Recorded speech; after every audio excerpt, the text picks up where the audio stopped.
Komisi 11 DPR RI gelar raker bahas asumsi makro RAPBN 2026.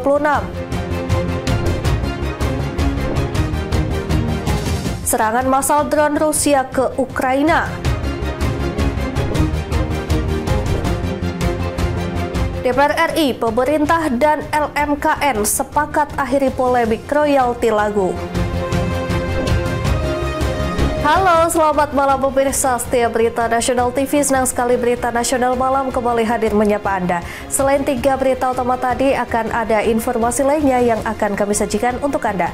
Bersama saya, Ajeng Tiara. Kita awali dengan informasi yang pertama, pemirsa. Komisi 11 DPR RI menggelar rapat kerja bersama Menteri Keuangan, Menteri PPN, Kepala Bappenas, Gubernur Bank Indonesia, dan Ketua Dewan Komisioner OJK. Rapat membahas asumsi makro dalam rancangan APBN 2026, termasuk program prioritas pemerintah dan target ekonomi ke depan. Dalam rapat kerja tersebut, pemerintah menyampaikan sejumlah asumsi makroekonomi untuk RAPBN 2026. Pertumbuhan ekonomi ditargetkan sebesar 5,4% dengan inflasi di 2,5%. Serta nilai tukar rupiah berada di kisaran 16.000 hingga 16.500 per dolar Amerika. Pemerintah juga menganggarkan 335 triliun rupiah untuk program makan bergizi gratis serta 757 triliun rupiah untuk dana pendidikan. Program makan bergizi gratis diharapkan dapat menyentuh lebih dari 80 juta penerima manfaat, mulai dari siswa hingga ibu hamil. Sementara itu, Bank Indonesia menekankan pentingnya stabilitas moneter untuk mendukung pertumbuhan. Sedangkan OJK menyoroti pertumbuhan kredit yang diprediksi hanya 8,8%, turun dari sebelumnya 10,5%. Hal ini dinilai menjadi tantangan untuk dorongan investasi dan ekspansi usaha swasta. Itu kalau kita ingin mendorong pertumbuhan ekonomi di angka 5,4, maka ekspansi investasi harus kita perkuat. Ketika ekspansi investasi kita perkuat, investasi yang banyak memberikan dorongan itu adalah dari swasta. Investasi pemerintah juga jadi salah satu dorong, tapi yang paling utama adalah dari swasta. Nah, biasanya swasta itu kan tolok ukurnya itu datang dari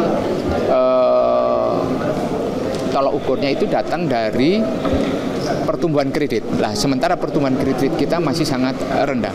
Itu yang harus diberikan dorongan supaya pihak perbankan itu ekspansif dalam memberikan penyaluran kredit ke pihak usaha. Melalui rapat kerja ini, Komisi 11 DPR RI menekankan pentingnya kolaborasi antara pemerintah, otoritas moneter, dan sektor keuangan. Tujuannya untuk menjaga stabilitas, mendorong investasi, dan memastikan program prioritas pemerintah seperti makan bergizi gratis dapat berjalan efektif. Dari Jakarta, Natasha Alko-Ade Chandra, Berita Nasional TV. Pemirsa, momen menarik terjadi saat tersangka kasus dugaan korupsi perizinan usaha pertambangan IUP di Kalimantan Timur, Rudy Ong Chandra, tiba di Gedung Merah Putih Komisi Pemberantasan Korupsi KPK pada Kamis malam 21 Agustus 2025.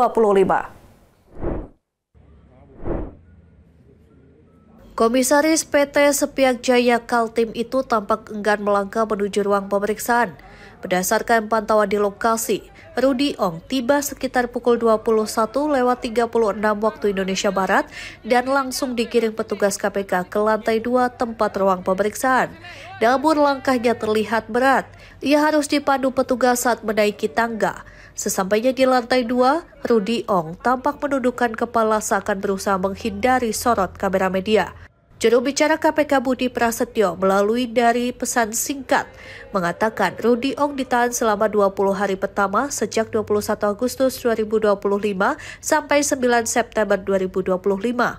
Ia akan mendekam di rutan cabang KPK Gedung Merah Putih. Dari Jakarta, Theo Fandi, Berita Nasional TV.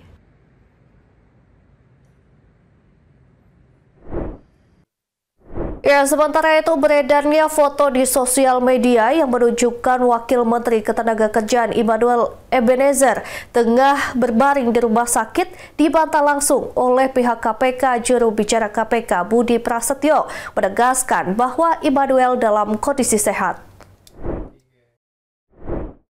Beredarnya foto di media sosial yang menunjukkan Wakil Menteri Ketenagakerjaan Immanuel Ebenezer tengah berbaring di rumah sakit dibantah langsung oleh Komisi Pemberantasan Korupsi. Juru bicara KPK Budi Prasetyo menegaskan foto tersebut bukan diambil di gedung KPK. Dirinya juga menyebut bahwa kondisi Wakil Menteri Ketenagakerjaan Immanuel Ebenezer dalam keadaan sehat sesuai dengan surat keterangan dokter yang telah diterima KPK. Pastikan bahwa foto tersebut bukan diambil di KPK, jadi ini sekaligus memberikan informasi yang beredar di masyarakat ya, bahwa yang bersangkutan saat ini kondisinya juga dalam kondisi sehat ya, sesuai dengan pemeriksaan dan keterangan dokter yang Sebelumnya, Noel ditangkap dalam OTT KPK. OTT tersebut terkait kasus dugaan pemerasan sertifikasi keselamatan dan kesehatan kerja atau K3.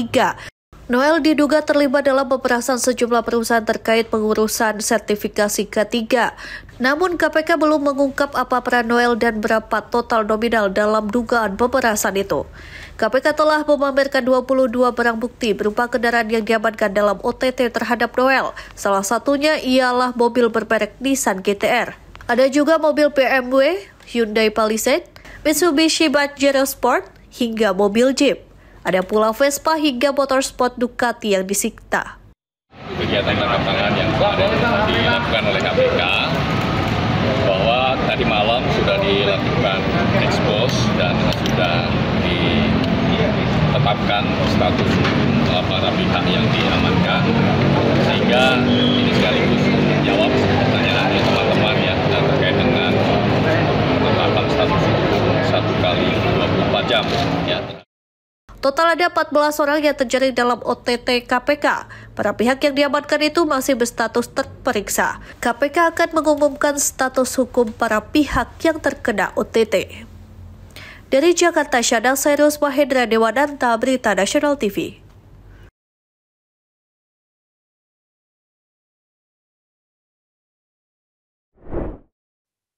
Ya, pasca operasi tangkap tangan atau OTT Wakil Menteri Tenaga Kerja Ebenezer yang dilakukan KPK, kantor Kementerian Tenaga Kerja masih berjalan seperti biasa dan bungkam belum memberikan keterangan.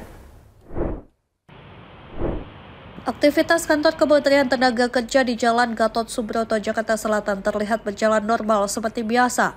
Para ASN bekerja seakan-akan tidak ada terjadi OTT yang mengamankan 10 orang, diantaranya Wamenaker Immanuel Ebenezer. Pihak Kemenaker pun masih bungkam belum memberikan keterangan terjadi OTT di lingkungan kementeriannya.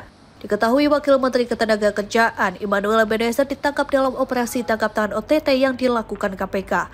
OTT tersebut digelar KPK pada Rabu malam dan belum diketahui pasti jumlah orang yang ditangkap dalam OTT tersebut. Dari Jakarta, Tim Liputan Berita Nasional TV. Pemirsa, Ukraina menghadapi serangan massal drone Rusia menjelang kunjungan Presiden Ukraina Volodymyr Zelensky ke Gedung Putih Amerika Serikat pada Senin 18 Agustus. Dilaporkan 4 korban tewas.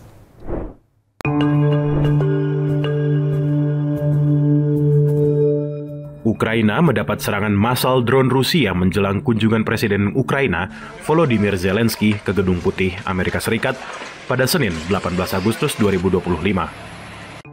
Dikutip dari The Independent, pihak berwenang Ukraina menerangkan serangan di Kharkiv menewaskan setidaknya 4 korban dalam semalam, termasuk seorang anak.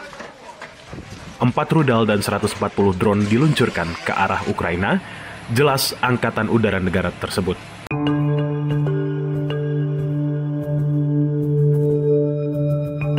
Menteri Luar Negeri Ukraina mengecam Rusia karena membunuh warga sipil.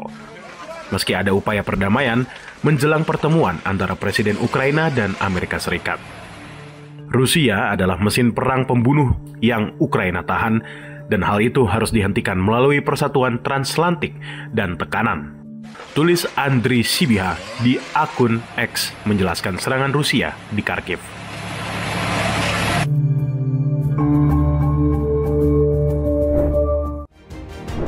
Pemirsa, usai jeda kami akan membahas eskalasi militer Rusia-Ukraina. Tetaplah bersama kami.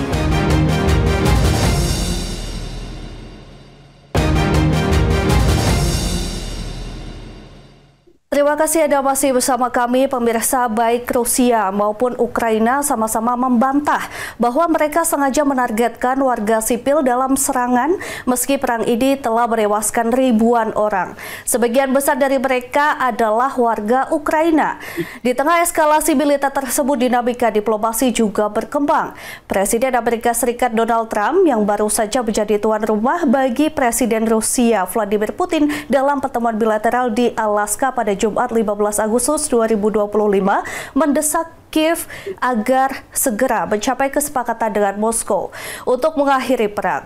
Untuk membahasnya bersama kami Bapak Dr. Teguh Santosa, pengamat luar negeri. Selamat malam Pak Teguh. Selamat malam. Pak Teguh sehat ya? Insya Allah sehat, terima kasih. Ya, Pak Teguh, serangan terbaru Rusia ke Kharkiv ini kembali memakan korban warga sipil begitu, termasuk juga anak-anak. Nah, bagaimana Pak Teguh ini membaca eskalasi militer terbaru ini? Apakah menandakan konflik akan semakin intensif? Ya, kalau tentang korban di pihak sipil, apakah itu anak-anak atau wanita atau orang tua, itu tentu sesuatu yang tidak bisa dihindarkan dalam perang ya. Walaupun misalnya pihak-pihak yang terlibat dalam aksi saling menyerang itu berusaha untuk meminimalisir korban, tetapi tetap saja itu tidak akan bisa dilakukan. Nah, apakah ini akan mempengaruhi proses diplomasi yang sedang terjadi untuk mengakhiri perang? Saya kira sedikit banyak ini akan memberikan pengaruh ya. Ini akan memperlihatkan baik kepada Putin maupun kepada Presiden Ukraina bahwa mereka memang harus segera menyelesaikan konflik ini, dan jalan ke arah penyelesaian itu sedang sama-sama dibangun oleh kedua negara.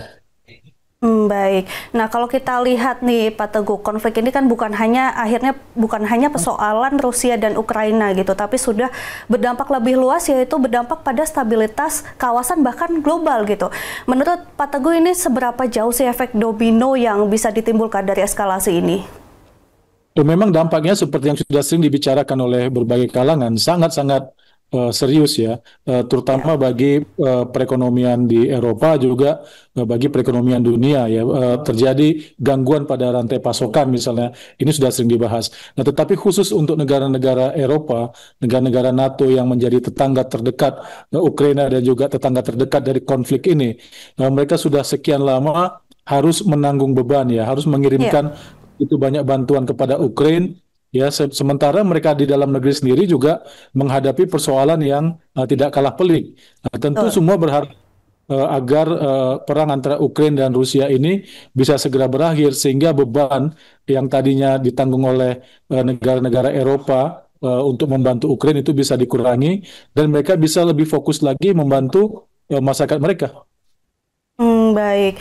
Nah, kalau untuk sejauh ini begitu ya Pak Teguh ya, PBB saja ini tampak sulit meredam eskalasi gitu Pak Teguh. Mungkin menurut Anda apa rekomendasi atau langkah konkret yang harus didorong Dewan Keamanan PBB agar konflik ini tidak semakin meluas begitu?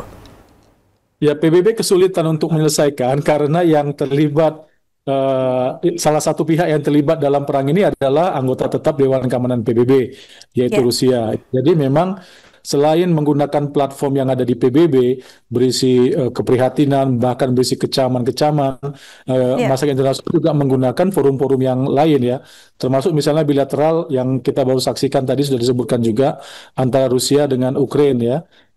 Kemudian juga yang kemarin terjadi kan menarik, antara Amerika Serikat dengan negara-negara Eropa, dan di dalamnya ada Ukraina ya. Jadi kelihatannya sudah terjadi kesepakatan bahwa perang ini segera diakhiri. Cuma kan kemarin Ukraina minta jaminan keamanan, dan Amerika Serikat bermodalkan hubungan baik dengan Rusia, juga sudah memberikan jaminan itu gitu. Jadi saya kira sekarang tinggal satu tahap lagi, yaitu pertemuan trilateral tiga pihak antara Ukraina, Rusia yang ditengahi oleh Amerika Serikat untuk mencapai penyelesaian konflik ya, paling tidak untuk mencapai apa yang disebut sebagai negative peace, situasi di mana aksi kekerasan dapat dihentikan. Jadi apakah langkah diplomasi ini realistis Pak Teguh, atau justru masih jauh dari kata damai begitu? Ini yang paling realistis sejauh ini ya. Jadi penghentian saling serang atau negative peace ini yang harus ditempuh, tetapi tentu saja untuk mencapai negatif peace tadi kan ada kondisinya ya. Misalnya apa yang membuat Ukraina dan apa yang membuat Rusia mau meletakkan senjata ya. Nah, kalau misalnya isunya hanya isu keamanan, tentu bagi Rusia tidak ada masalah. Tetapi kan Rusia juga membutuhkan satu kepastian bahwa mereka bisa Ya, mendapatkan sisi timur dari Ukraina ya, yang selama ini menjadi lokus dari pertempuran. Ya, sehingga kalau misalnya itu yang disepakati, maka Ukraina harus kembali kehilangan katakanlah teritori seperti yang mereka alami di tahun 2014 ketika ya. Rusia dengan alasan yang kurang lebih sama merebut Crimea gitu. Ya barangkali secara secara de jure itu tidak akan terjadi ya. Misalnya pencaplokan secara de jure, secara hukum gitu, mungkin tidak akan terjadi. Tetapi secara de facto itu sangat mungkin terjadi. Misalnya garis demarkasi jadinya dimajukan ke barat ya. Dengan demikian maka Baik. Ukraina kehilangan daerah Donbas dan sekitarnya itu. Nah, Pak Teguh, ini fakta di lapangan ya, dengan eskalasi ini menunjukkan ribuan warga sipil yang akhirnya menjadi korban begitu. Meskipun kedua belah pihak selalu membantah menargetkan sipil, tapi bagaimana sih posisi hukum internasional melihat kondisi ini dan mungkin sejauh mana dunia internasional bisa menekan kedua pihak untuk melindungi warga sipil dan keamanan daerah tersebut? Ya, korban di pihak sipil memang sesuatu yang sangat dilarang ya dalam konvensi perang internasional, itu bukan target yang diperbolehkan gitu ya.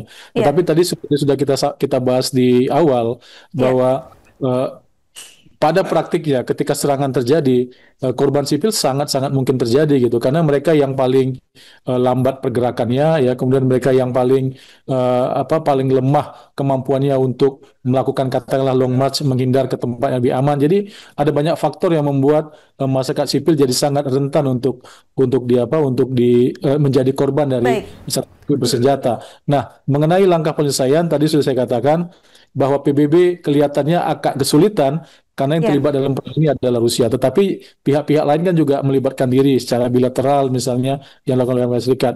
Nah, kita betul. sebagai masyarakat nasional tentu perlu memberikan tekanan semampu yang kita bisa. Apa itu? Ya ekses dari korban ini yang harus diperbanyak gitu.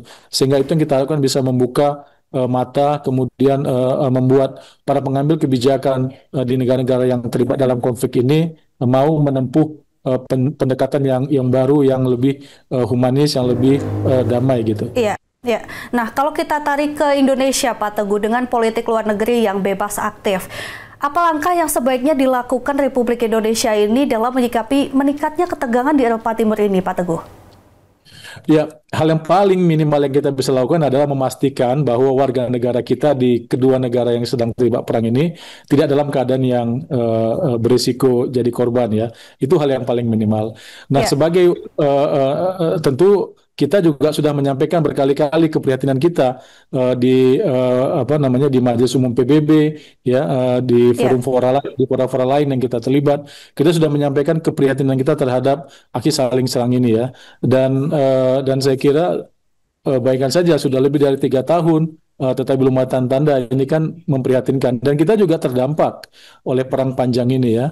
Beberapa komoditas yang kita memang dapatkan dari Ukraina, dari gandum misalnya juga dari Rusia, ini kan terganggu. Dan ada barang-barang lain yang dibutuhkan, tetapi negara produsennya misalnya tergantung pada kedua negara ini, jadinya kita kena juga gitu. Nah, maka ya. saya kira upaya kita sudah cukup. Sekarang kita ya tetap melanjutkan itu saja sampai nanti pembicaraan trilateral di antara 3 negara, Ukraina, Rusia, dan Baik. Amerika Serikat nanti bisa menghentikan saling serang ini. Ya, baik. Baik, Pak Teguh. Terakhir, apa pesan dan harapan Anda agar konflik di Eropa Timur ini bisa menemukan titik terang sehingga tidak lagi menelan korban jiwa di masa depan?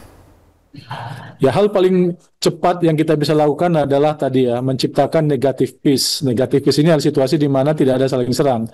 Nah, nanti setelah negative peace ini tercapai, kita baru bisa melakukan pembicaraan-pembicaraan lain untuk menuju kepada positive peace, perbaikan hubungan diplomatik di antara kedua negara.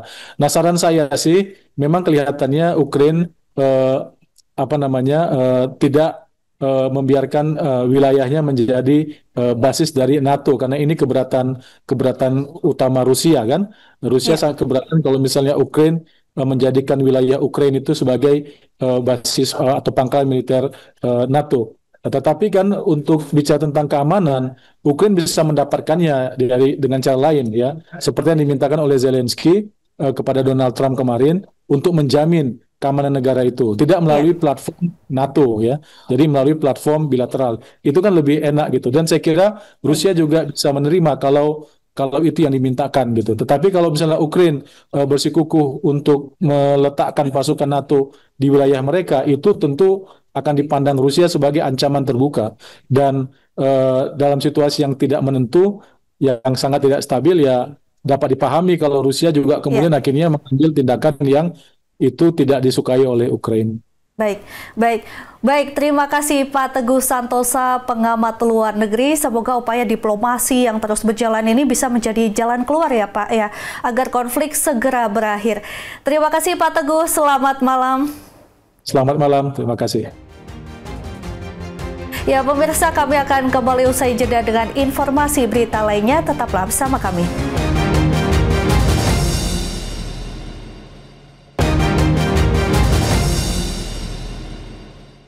Terima kasih Anda masih menyaksikan Berita Nasional Malam. Pemirsa, Wakil Ketua DPR RI Sufmi Dasko Ahmad mengatakan DPR bersama pemerintah hingga Lembaga Manajemen Kolektif Nasional sepakat untuk mengakhiri polemik royalti. Dasko mengatakan semua pihak sepakat untuk menjaga suasana tetap sejuk dan damai. Polemik royalti lagu menjadi sorotan di tengah masyarakat. Oleh karena itu, DPR RI menggelar rapat konsultasi bersama Wakil Menteri Hukum Edi Hiarij hingga Lembaga Manajemen Kolektif Nasional di ruang rapat Komisi 13 DPR RI, Senayan, Jakarta Pusat pada Kamis siang. Rapat tersebut dipimpin oleh Wakil Ketua DPR RI Sufmi Dasko Ahmad. Dasko mengatakan, baik DPR, pemerintah maupun LMKN sepakat untuk menjaga suasana dunia musik dengan kesejukan. Lebih lanjut, Dasko menyebut, semua pihak akan fokus terhadap penyelesaian revisi Undang-Undang Hak Cipta. Dasko juga meminta kepada masyarakat untuk tidak khawatir lagi memutar dan menyanyikan lagu. Masyarakat juga bebas untuk menyanyikan sebuah lagu dimanapun dan kapanpun. Dan tadi telah disepakati bahwa delegasi penarikan royalti akan dipusatkan di LMKN sambil menyelesaikan Undang-Undang Hak Cipta dan dilakukan audit untuk transparansi kegiatan-kegiatan penarikan royalti yang ada selama ini. Dari Jakarta, Natasha Alko, Ade Chandra, Berita Nasional TV. Beralih ke kabar lain, petugas kepolisian Resmo Polda Jawa Barat dan Polres Karawang menangkap 3 pelaku perampokan sadis di Kabupaten Bekasi, Jawa Barat. Para pelaku diberikan tindakan tegas oleh polisi.